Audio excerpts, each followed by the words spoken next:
அன்பான மக்களே, நம்மளோட மகாநதி சீரியலில் இன்றைக்கான எபிசோடில் நம்ம எதிர்பார்த்தது எல்லாமே நடந்திருக்குங்க. ஒரு சில விஷயங்கள் எல்லாமே நேத்திக்கு நம்ம நல்லா இருந்தது அப்படின்னு தான் நம்ம சொல்லியிருந்தோம். நேத்திக்கு எபிசோடு, இன்றைக்கி எபிசோடு பார்த்தீங்க அப்படின்னா அதிர்ச்சிகரமாக தான் இருந்தது. விஜய்க்கு காவேரிக்கு அப்படின்னு தான் சொல்லணும். விஜய்க்கு நம்மளே எதிர்பார்க்காத விஷயங்கள்லாம் நிறைய நடந்திருக்கு அப்படிங்கிறது தான். விஜயோட அதாவது வெண்ணிலாவோட மாமாவை விஜய் கூட்டிகிட்டு வந்துட்டார். கூட்டிகிட்டு ரூமில் தங்க வச்சுட்டு வந்திருக்கேன் அப்படின்ற மாதிரி விஜய் தாத்தா பாட்டிக்கிட்ட சொல்லிகிட்டு இருப்பார்.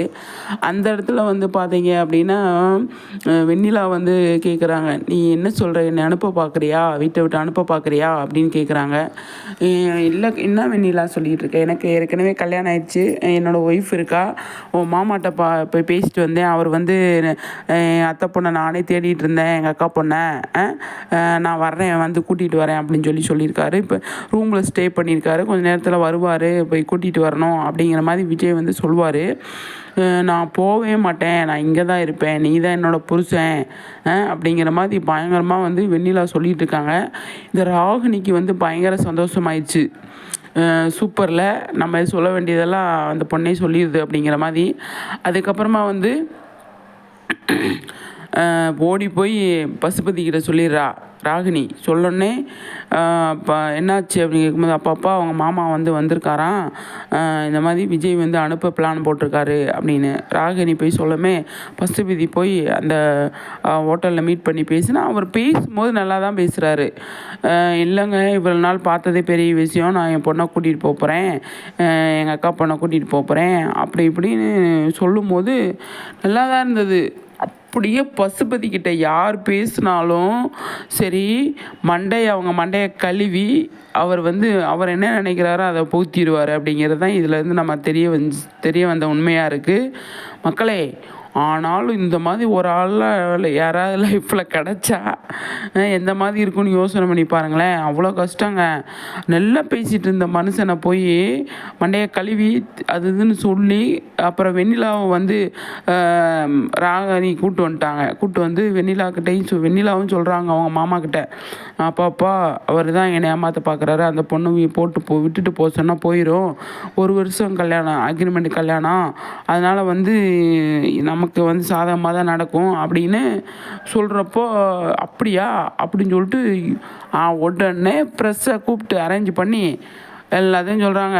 அந்த மோதிரம் தான் பெரிய பிரச்சனையாக வரும்னு நம்ம நினச்சோம் இல்லையா?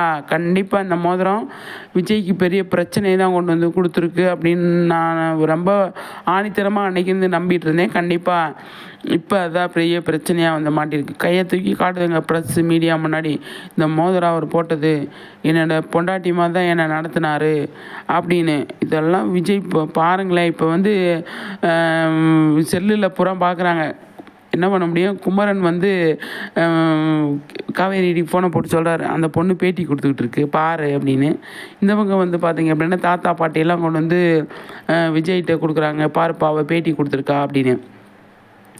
விஜய் பார்க்குறாரு, பயங்கர டென்ஷனில் தான் இருக்க போகிறாரு எனக்கு தெரிஞ்சு. பார்த்தா இல்லையா ப்ரமோவில், அப்பப்பப்பா அந்தளவுக்கு கோவம். இப்படி பேசுனா அப்புறம் கோவம் வராதா? யாருக்காக இருந்தாலும் இப்படி பேசினா கோவம் வரதானே செய்யும். இந்த அளவுக்கு சாஃப்டாக விஜய் அந்த வெண்ணிலா எவ்வளோ ஒரு இதாக ஹேண்டில் பண்ணிகிட்டு இருந்தார். அவ்வளவு காவேரி கிட்ட கூட சொல்லிகிட்டு இருந்தார் இல்லையா, அந்த பொண்ணு நல்ல பொண்ணு, அவங்க அம்மா அவங்க அப்பா இல்லைன்னா அவள் நல்லா இது பண்ணிப்பா, நீ அவளை பற்றி யோசிக்காத காவேரி, அவள் நல்லவ தான் அப்படிங்கிற மாதிரி எவ்வளோ ஒரு இதாக விஜய் காவேரி கிட்ட சொன்னார் இல்லையா? அதை இதை அட்வான்டேஜ் எடுத்துக்கிட்டு இந்த மாதிரி பண்ணால் விஜய்க்கு பயங்கரமாக கோவம் வரதானே செய்யும். என்னடா இவ இப்படி சொல்லிக்கிட்டு இருக்கா, நம்ம சொன்னது வேறையாக இருக்குது அப்படிங்கிற மாதிரி இருக்கும் இல்லையா? அதுதான் இப்போ விஜய்க்கு பெரிய கஷ்டத்தை கொடுத்துருக்கு அப்படின்னு நான் நினைக்கிறேன். இந்த வெண்ணிலாவை டக்குன்னு அதான் அடுத்த செகண்டே வீட்டுக்கு ப்ரெஸ்ஸு மீடியாவில் வீட்டுக்கு வந்துடுறாங்க. வெண்ணிலா வீட்டுக்கு வர்றதுக்கு முன்னாடி விஜய் வீட்டுக்கு ப்ரெஸ்ஸு மீடியா கேட்குறாங்க, நீங்கள் ஏமாற்றிட்டீங்களா அப்படின்னு. அதுதான் சொல்கிறாரு, எனக்கு ஒரு தடவை தான் கல்யாணம் ஆகிருக்கு, அது என்னோடய பொண்டாட்டி காவேரி அப்படின்னு சொல்கிறாரு. அதில் தான் பிடிச்சி என்ன செய்ய போகிறாரோ விஜய் தெரியல. பயங்கரமாக இருக்குங்க, பயங்கரமாக உச்சக்கட்ட கோபத்தில் இருக்கார். இங்கே யாராலையும் சமாளிக்க முடியல. காவேரி வந்து இப்போ செல்லில் வந்து வெளியில் இருக்காங்க, அவங்க செல்லில் பார்த்துட்ருக்காங்க. வீட்டுக்கு வரப்போ வீட்டிலேயே டிவியில் பார்ப்பாங்க அப்படிங்கிற மாதிரி நம்ம காட்டியிருந்தாங்க. அதை அவங்க எப்படி எடுத்துக்கிறாங்க அப்படிங்கிறத நம்ம பொறுத்திருந்து தான் பார்க்கணும். நிறைய விஷயங்கள் வந்து இன்றைக்கி நடந்தது, அவ்வளோ விஷயங்கள் நடந்தது. எல்லாத்தையுமே வந்து நம்மளோட விஜய் தான் சரி பண்ணணும், விஜய் தான் அதிலேருந்து இது பண்ணி கொண்டு வரணும் அப்படிங்கிற ஒரு பட்சத்தில் அவருக்கு நம்ம சப்போர்ட்டாக இருக்கணும் அப்படின்னு நினச்சி காவேரி வருவாங்களா அப்படின்னு எனக்கு தெரியல. கண்டிப்பாக வந்தால் நல்லாயிருக்கும் அப்படின்னு தான் நான் யோசிப்பேன். ஏன் காவேரி, வாங்க காவேரி வந்துருங்க அப்படிங்கிறது தான் நான் சொல்லுவேன். ஆனால் அது எப்படி வருவாங்க அப்படிங்கிறது ஒன்று இருக்குது. லாஸ்ட் மினிட் வேறு இருந்து வெயிட் பண்ணி வருவாங்களா, இல்லை உடனே போனால் நம்ம அம்மா ஏதாவது சொல்லுவாங்களா அப்படின்னு அம்மாவை பற்றி யோசித்துட்டு அவங்க வந்து வராமல் இருப்பாங்களா அப்படின்னு சொல்லி தெரியல. அம்மாவை பற்றி சாரதா பற்றி யோசித்தாங்க அப்படின்னா காவேரி வந்து வரமாட்டாங்க, சரிங்களா? இல்லை விஜய் பற்றி யோசித்தாங்க அப்படின்னா கண்டிப்பாக வந்து வருவாங்க.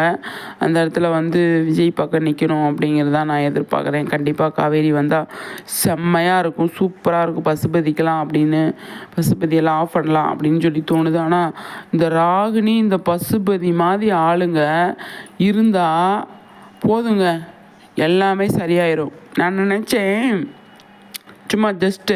ஆனால் பசுபதியோட இதெல்லாம் நல்லா இருக்குது, பார்க்குறதுக்கு எல்லாமே நல்லா இருக்குது. ஆனால் ஒருத்தவங்க இந்த வெண்ணிலாவோட மாமாவை வந்து பிரெயின் வாஷ் பண்ணி மாற்றி விட்டார் பார்த்தீங்களா, பயங்கரமான ஆளுங்க. அந்த மாதிரி ஆயிடுச்சு. சொல்லி அவர் வந்து அதே மாதிரி சுச்சுவேஷனுக்கு வந்துட்டார் அப்படிங்கிறதான் நான் சொல்ல வரேன். பார்ப்போம் என்ன நடக்குது அப்படின்னு சொல்லிட்டு. அடுத்தடுத்து பயங்கரமாக தான் இருக்கும் மகாநதியில். அவ்வளோ சீக்கிரமாக அவ்வளோ ஃபாஸ்ட்டாக வந்து கதைக்களத்தை கொண்டு போகிறாங்க, அவ்வளோ இன்ட்ரெஸ்டிங்காக கொண்டு போகிறாங்க. அடுத்து என்னன்னு பார்க்கணும் அப்படின்னு கொண்டு வர்றாங்க அப்படின்னு தான் நான் நினைக்கிறேன். அவ்வளோ அழகாக வந்து கொண்டு போகிறாங்க. இன்னி அடுத்தடுத்து எந்த மாதிரி கொண்டு போகிறாங்க. இப்போ அதாவது டைம் சேஞ்ச் ஆகுறதுனால ரொம்ப உச்சக்கட்டத்தில் இருக்கிற பயங்கரமாக போயிட்டுருக்கு அப்படின்னு தான். ஏன்னா டைம் சேஞ்சு வந்து நமக்கு 7:30 மணி அப்படின்னு இருக்கு இல்லையா, அதில் வந்து மக்கள் பார்க்குறதுக்கு சுச்சுவேஷனை கொண்டு வரணும், க்ரியேட் பண்ணணும். அதனால் வந்து ஃபாஸ்ட்டான கதைக்களத்தை கொண்டு வரணும், இன்ட்ரெஸ்டிங்காக கதைக்களத்தை கொண்டு வரணும் அப்படின்னு முடிவு பண்ணியிருக்காங்க. அதுதான் எனக்கு ரொம்ப ரொம்ப ஒரு பயங்கரமான விஷயங்க இந்த பசுபதியை பார்க்கும்போது. இப்போ அன்பு வேறு வந்துடுவார் அப்படின்னு சொல்லி தோணுது. அன்பு வந்தால் அவங்க என்ன பிளான் பண்ணுறாங்க, என்னெல்லாம் பண்ணுறாங்க அப்படின்னு அதை பற்றி வேறு டிஸ்கஸ் பண்ணுவாங்க. இப்போ வெண்ணிலா வந்து பயங்கரமாக ப்ராப்ளத்தை க்ரியேட் பண்ணிவிட்டு வெண்ணிலாவை எப்படி அனுப்புகிறாரு வீட்டை விட்டு அப்படிங்கிறது இன்ட்ரெஸ்ட்டாக இருக்குது பார்க்குறதுக்கு.